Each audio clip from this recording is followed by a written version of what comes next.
তাহলে আমাদের 3 নম্বর পয়েন্টে কি হলো, যে যখন কোনো একটি ইলেকট্রন উচ্চতর শক্তি স্তরে একটি সুস্থির কক্ষপথ থেকে নিম্নতর শক্তি স্তরে একটি সুস্থির কক্ষপথে নেমে আসবে, একটি নির্দিষ্ট পরিমাণের শক্তি সে বিকিরণ করবে। মানে যদি del E equals to E2 minus যখন E1 হবে, তখন একটি নির্দিষ্ট শক্তি স্তর থেকে একটি নির্দিষ্ট শক্তি স্তরে নেমে আসছে। যদি আমরা E2টাকে ধরে নিই দ্বিতীয় কক্ষপথের শক্তি,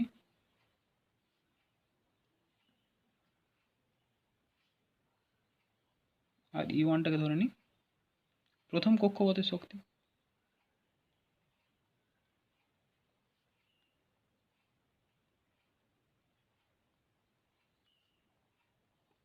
তো যখন দ্বিতীয় কক্ষপথ থেকে প্রথম কক্ষপথে নেমে আসছে, কিছু পরিমাণ শক্তি ও বর্জন করছে।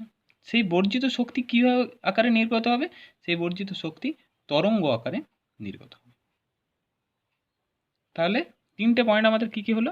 ফার্স্ট পয়েন্ট হচ্ছে কোনো একটি ইলেকট্রন একটি সুনির্দিষ্ট কক্ষপথে নিউক্লিয়াসের চারিদিকে ঘুরবে। সেই সুনির্দিষ্ট কক্ষপথটি কেমন হবে?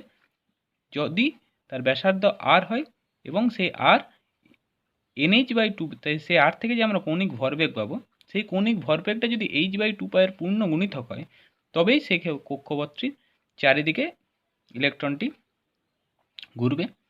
2 নম্বর পয়েন্ট কী হলো? 2 নম্বর পয়েন্ট হচ্ছে যে কোনো একটি ইলেকট্রন যখন কোনো নিউক্লিয়াসের চারিদিকে আবর্তিত হবে, তখন সে কোনো রকম শক্তি গ্রহণও করবে না, কোনো রকম শক্তি বর্জনও করবে না।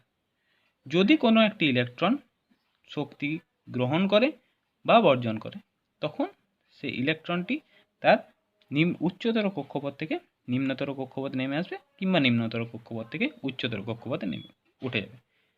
এই যে এনার্জিটার চেঞ্জ কি হয়, সেটা আমরা যখন এনার্জিটা ক্যালকুলেশন করব, তখন আমরা বুঝতে পারবো যে এনার্জি চেঞ্জটা কীভাবে হয় এবং কখন আমরা তরঙ্গ আকারে বাইরে পাবো এবং কখন তরঙ্গ আকারে আমরা, মানে তরঙ্গ কখন বাইরে থেকে আমাদের এনার্জি দিতে হবে বা কখন আমরা এনার্জি পাবো। এরপরে আমরা 3 নম্বর পয়েন্টে চলে আসি। যখন কোনো একটি ইলেকট্রন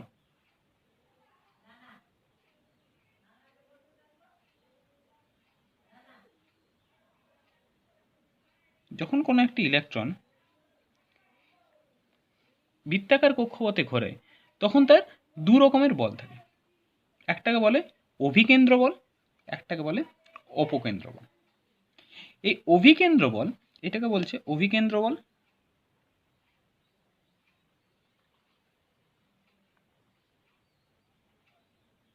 আর এটাকে হচ্ছে অপকেন্দ্র বল।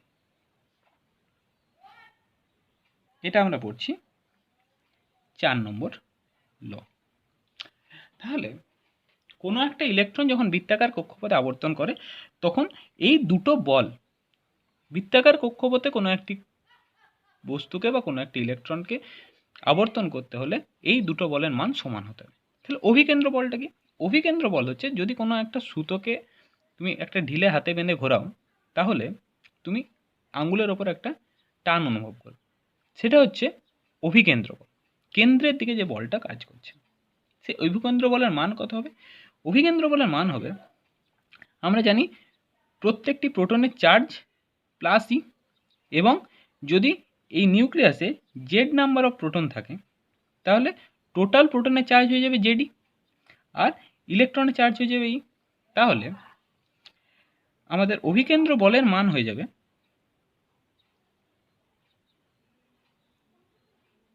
অভিকেন্দ্র বলের মান হবে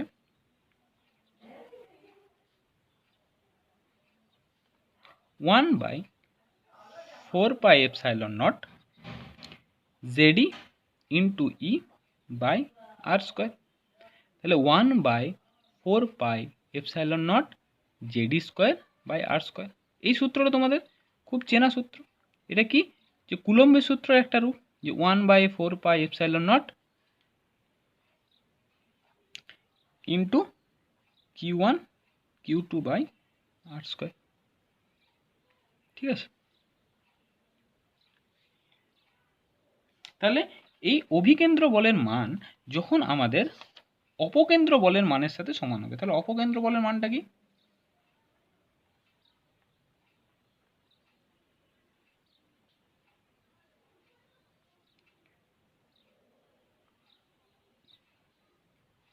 অপকেন্দ্র বলের মান হয় M V square by R. এখানে কিন্তু এমটা হচ্ছে ইলেকট্রনের মাস, ভিটা হচ্ছে তার গতিবেগ এবং আরটা হচ্ছে ব্যাসার্ধ। তাহলে এই যখন অভিকেন্দ্র বল আর এই অপকেন্দ্র বল, যখন এই দুটো বল যখন পরস্পর সমান হবে, তখনই কোনো একটা ইলেকট্রন বৃত্তাকার কক্ষপথে ঘুরতে পারবে। ঠিক আছে,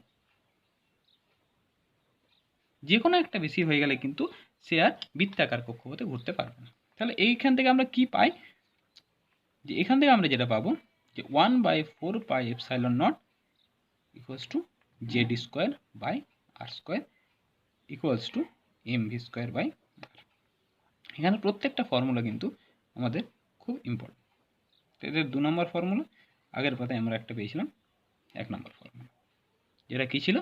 1 নম্বর ফর্মুলা ছিল এম ভি আর সমান এন এইচ বাই 2।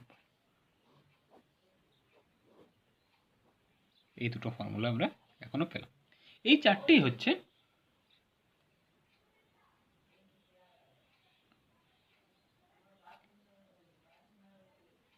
বোরের পরমাণু মডেলের তত্ত্ব। এবারে বোর কি করলো না, আমাদের রাদারফোর্ডের যে ভুলগুলো ছিল, যে রাদারফোর্ড পরমাণুর স্থায়িত্ব ব্যাখ্যা করতে পারছিল না। কেন ব্যাখ্যা করতে পারছিল না? কারণ রাদারফোর্ড বলতে পারেনি যে কোনো নির্দিষ্ট কক্ষপথে কোন নির্দিষ্ট বৃত্তাকার কক্ষপথে একটি ইলেকট্রন আবর্তন করবে। এই সব ভুল ত্রুটিগুলো শুধরে দিয়েছিল বিজ্ঞানী বোর। তাহলে এবারে আমাদেরকে কি করতে হবে? কিছু ক্যালকুলেশন করতে হবে। যে বোর যে তত্ত্বগুলো বলে গেছিলো, সে কিছু ক্যালকুলেশন দিয়ে গেছিলো যে যে বৃত্তাকার কক্ষপথে ইলেকট্রনটি ঘুরবে, সেই আর এর ভ্যালুটা আমরা কি করে বের করব? আর মানে ব্যাসার্ধ। ইলেকট্রনটির গতিবেগ, কোনো একটি বৃত্তাকার কক্ষপথে ইলেকট্রনটি ঘুরলে তার গতিবেগ ভি, এটা আমরা কি করে বের করব? তার এনার্জি ই আমরা কি করে বের করব? তাহলে এখন আমরা বের করব যে কোনো একটি ইলেকট্রন যদি n তম কক্ষপথে থাকে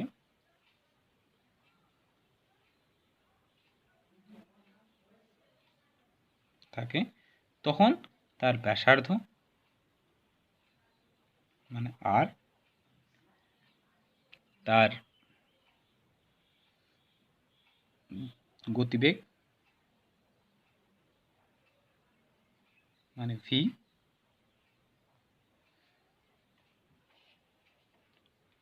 তার শক্তি ই, এই তিনটে জিনিস আমরা বের করব।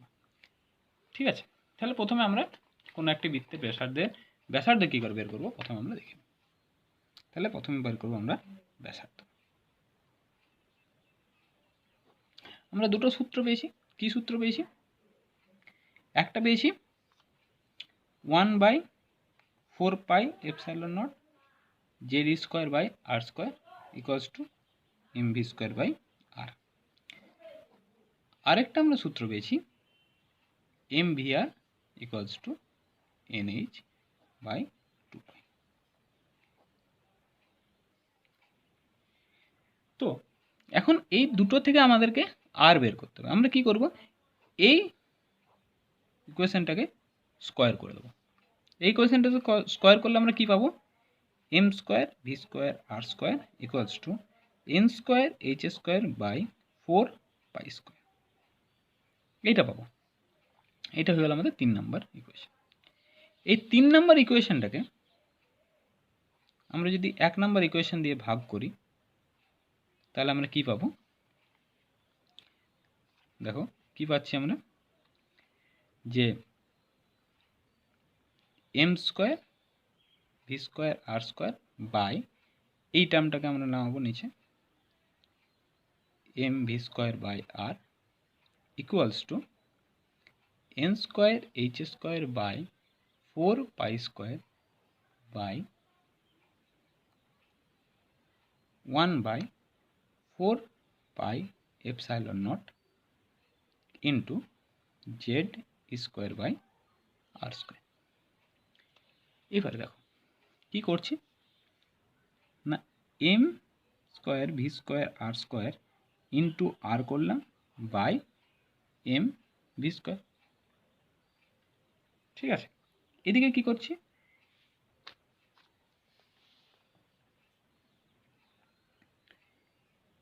N square H square by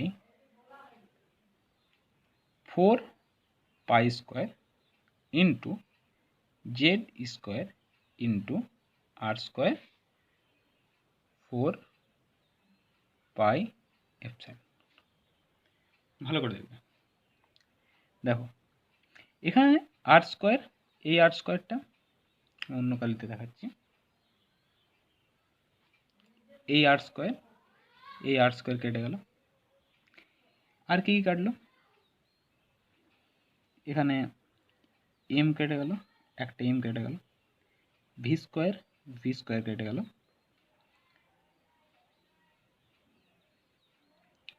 4π, এখানে একটা পাই, 4 কেটে গেল। ঠিক আছে, তাহলে দেখো আমরা আর এর ভ্যালুটা পেয়ে যাচ্ছি যে আর সমান এম পাই, এই এমটা Z square N square H square epsilon not by pi M Z square. বুঝতে পারছো, দেখো N square H square epsilon naught, এখানে একটা পাই গেছিলো, তাহলে পাই এই এমটা নামবে এম জেড স্কোয়ার। ঠিক আছে, তাহলে এখান থেকে আমরা, এখানে একটা এম ছিল, আমরা লিখে দিই সুবিধা। ঠিক আছে, তাহলে এখান থেকে আমরা যে ফর্মুলাটা পেয়ে গেলাম,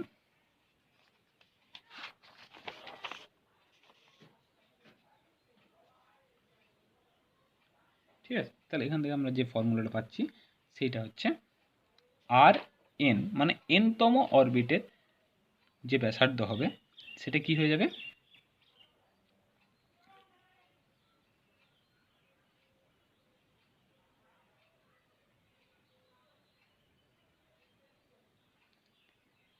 N square H square epsilon nought pi M Z square.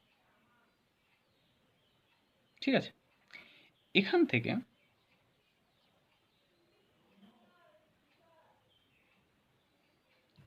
আমরা যদি এন এর ভ্যালু, এখান থেকে আমাদের কি কি ভ্যারিয়েন্স আছে, মানে কি কি ভ্যারিয়েবল, এইচটা দেখতে পাচ্ছ তোমরা প্লাঙ্কস কনস্ট্যান্ট, এপসাইলনটা হচ্ছে তড়িৎ ভেদ্যতা, এমটা হচ্ছে ইলেকট্রনের ভর, পাই হচ্ছে একটা কনস্ট্যান্ট, ই হচ্ছে ইলেকট্রনের চার্জ।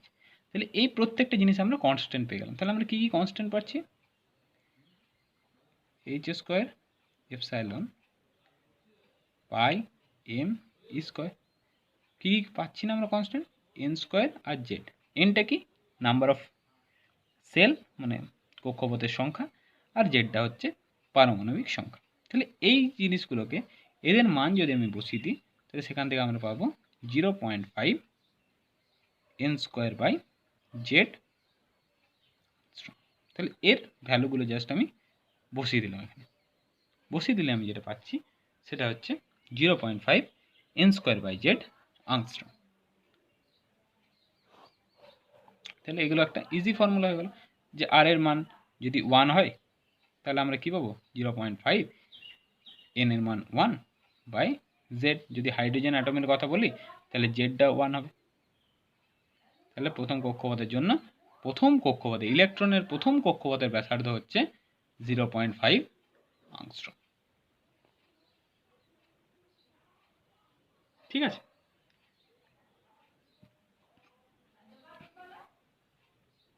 বুঝতে পারছো নিশ্চয়ই। এখানে আর যদি আমরা 2 বসাই, এটা প্রথম কক্ষপথে ব্যাসার্ধ, 2 বসালে দ্বিতীয় কক্ষপথে ব্যাসার্ধ বেরোবে, তখন এন স্কোয়ারের জায়গায় 2 স্কোয়ার হবে। যদি হাইড্রোজেন অ্যাটম থাকে তাহলে জেডটা সবসময় 1 হবে, যদি অ্যাটম চেঞ্জ হয় তখন জেডটাও চেঞ্জ হবে। ঠিক, এইটা হয়ে গেল ব্যাসার্ধ।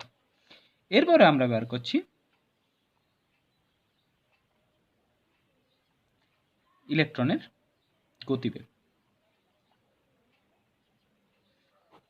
গতিবেগ মানে ভি। আমরা কি দেখেছিলাম যে m V R equals to n h by 2 pi, এই সূত্রটা পেয়েছিলাম আমরা।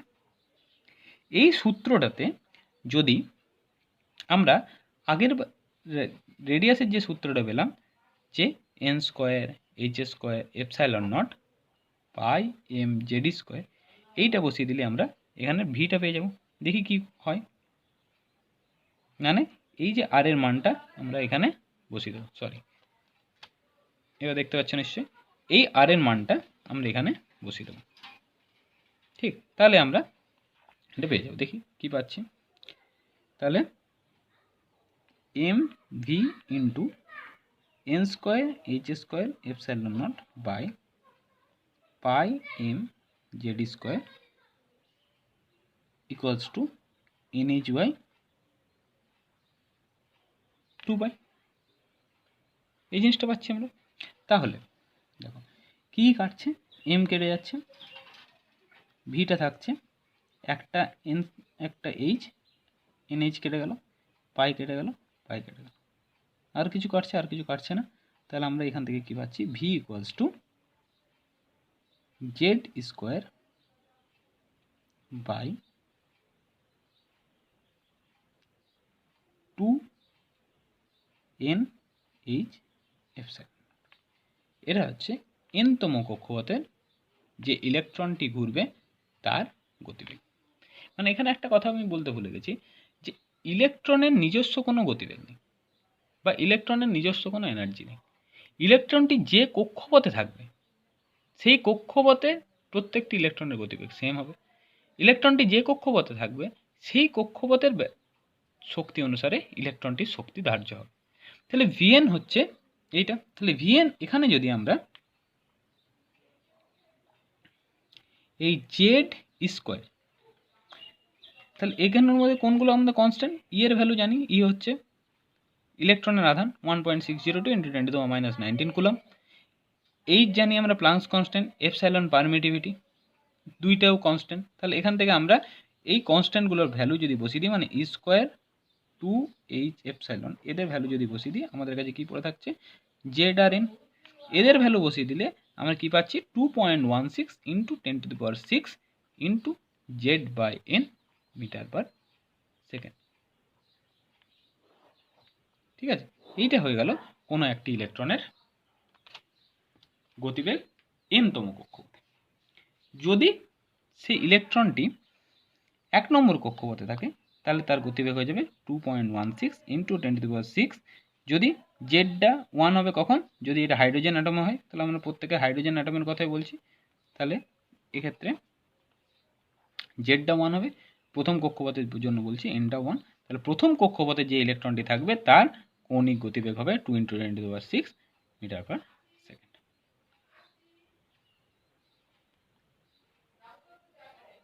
আশা করি বোঝা যাচ্ছে। এরপর আমরা চলে আসি তার, যদি কোনো প্রবলেম হয় তাহলে আমাকে কন্ট্যাক্ট করতে পারেন আপনারা, যদি নোটস দরকার হয় তাহলে নিচে কমেন্ট করে জানাবেন।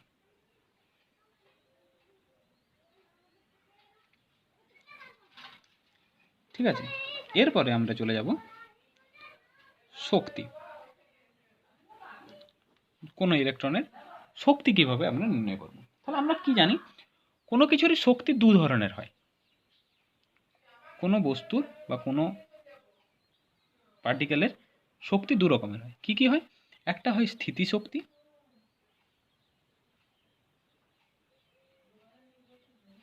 একটা হয় গতিশক্তি। ঠিক আছে, সেটা আমাদের টোটাল শক্তি হবে। তাহলে স্থিতিশক্তি, স্থিতিশক্তি মানে কি, যে কোনো একটা বস্তু সবসময় যদি মানে রেস্ট পজিশনে থাকে, মানে স্থির অবস্থায় থাকে সবসময়, তারই স্থিতিশক্তি বর্তমান হয় না। স্থিতিশক্তি দুটো চার্জ পার্টিকেলের মধ্যেও স্থিতিশক্তি থাকতে পারে। তাহলে এখানে দুটো চার্জ পার্টিকেলকে, একটা নিউক্লিয়াস একটা ইলেকট্রন। তাহলে আমরা যদি স্থিতিশক্তির ক্যালকুলেশন করি তাহলে আমরা কি দেখতে পাবো, স্থিতিশক্তি সমান হচ্ছে 1/4 pi epsilon naught into Z square by R. মনে রাখবে এখানে আর স্কোয়ার নয়, জেড স্কোয়ার বাই আর।